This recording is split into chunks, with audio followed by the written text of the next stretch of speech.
তুমি কি জানো, মাত্র কয়েক সেকেন্ডের একটি দোয়া আছে যা পড়লে আল্লাহ তোমার 90 বছরের গুনাহ মাফ করে দিতে পারে। আমাদের জীবনে কত গুনাহ, জেনে না জেনে, ছোট বড়, কখনো চোখের, কখনো অন্তরের গুনাহ। আমরা হয়তো ভাবি এত পাপ করেছি, আল্লাহ কি আমাকে ক্ষমা করবেন? কিন্তু মনে রেখো, আল্লাহ হলেন আর রহমান আর রাহিম। আমরা হয়তো ভাবি এত পাপ করেছি, আল্লাহ কি আমাকে ক্ষমা করবেন? কিন্তু মনে রেখো, আল্লাহ হলেন আর রহমান আর রাহিম। তিনি ক্ষমা করতে ভালোবাসেন। রাসূলুল্লাহ বলেছেন, যে ব্যক্তি এই 2টি দিনে 100 বার পড়বে, তার গুনাহ মাফ করে দেওয়া হবে।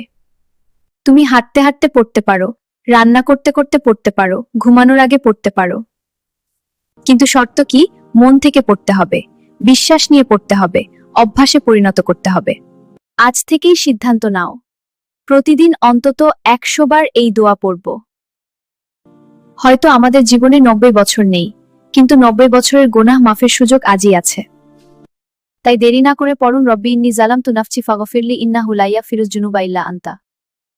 আল্লাহ আমাদের সবাইকে মাফ করে দিন, আমিন। ভিডিওতে লাইক দিয়ে কমেন্টে আমিন লিখে শেয়ার করুন।